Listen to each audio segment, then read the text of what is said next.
నమస్తే, welcome to Andhraprabha. నేను నాగేశ్వరి. అన్నం పరబ్రహ్మ స్వరూపమని పెద్దలు ఎప్పటినుంచో చెప్తుంటారు. ఆకలి అన్నవారికి కడుపు నిండా భోజనం పెడితే 1000 జన్మల పుణ్యం లభిస్తుంది అనేది నానుడి. హాస్టల్ విద్యార్థుల నుంచి లక్షల రూపాయలు ముక్కుపిండి వసూలు చేస్తున్న నారాయణ విద్యా సంస్థల యాజమాన్యం కల్తీ ఆహార పదార్థాలను పెట్టి విద్యార్థుల ప్రాణాలతో చెలగాటమాడుతోంది. ఆకలిని చంపుకోలేక తప్పనిసరి పరిస్థితుల్లో మచ్చుకైనా కనిపించని రుచి, పచ్చి వాసన లేని ఆహారం తిని వాంతులు, విరోచనాలు, కడుపు నొప్పి, అల్సర్ వంటి రోగాలను హాస్టల్ విద్యార్థులు కోరి తెచ్చుకుంటున్నారు. బయట ఆహార పదార్థాలను అస్సలు అనుమతించని కారణంగా అక్కడ వారిచ్చిందే కొనాల్సి వచ్చి తినాల్సి వస్తున్న సందర్భంలో అవి తినే కంటే చావే నయమన్న భావన విద్యార్థుల్లో కలుగుతోంది. కళ్ళ ముందే శుభ్రత లేని గలీజ్ కిచెన్ లో తయారవుతున్న ఆహార పదార్థాలను తినలేక నిత్యం వాటిపై ఫిర్యాదులు వస్తున్నా పట్టించుకునే వారు లేరు.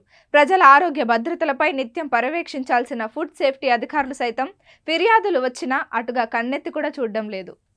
విద్యార్థుల అడ్మిషన్ దగ్గర నుండి ప్రారంభమవుతున్న నారాయణ విద్యా సంస్థల యాజమాన్యం దందా అక్కడ ఇక్కడ అందులో ఇందులో అని ఎక్కడా తేడా లేకుండా అన్నింటా ఫీజుల రూపంలో లక్షల రూపాయలను ముక్కుపిండి తల్లిదండ్రుల వద్ద నుండి వసూలు చేస్తున్నారు.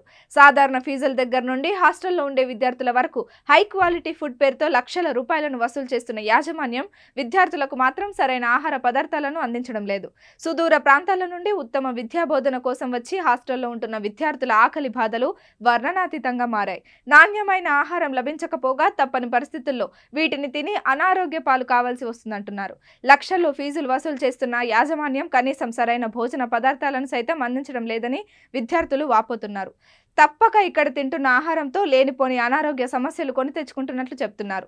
ఆకలికి అలమటిస్తూ తప్పనిసరి పరిస్థితుల్లో తింటున్న సందర్భంలో విద్యార్థులకు వాంతులు, విరోచనాలు, అల్సర్, కడుపు నొప్పి వంటి అనారోగ్య సమస్యలు కలుగుతున్నాయి. హాస్టల్లో క్వాలిటీ ఫుడ్ అంటూ తల్లిదండ్రుల నుండి అడ్మిషన్ సందర్భంలో లక్షల రూపాయలను వేల మంది విద్యార్థుల నుండి కోట్ల రూపాయలు వసూలు చేస్తున్న యాజమాన్యం కనీస నాణ్యత లేని ఆహారాన్ని అందించడం లేదు.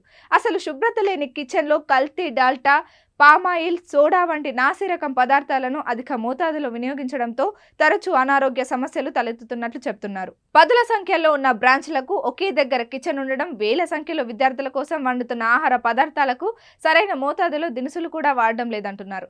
భోజన సమయానికి వెళ్లేసరికి వేడి లేకుండా చల్లారిన అన్నం, కూరలు పెడుతున్నట్లు చెప్తున్నారు. కుళ్ళిన కూరగాయలతో చేస్తున్న వంటల కారణంగా తరచూ జరుగుతున్న ఫుడ్ పాయిజన్ జరిగినప్పటికీ సరైన వైద్యం కూడా అందించడం లేదంటున్నారు.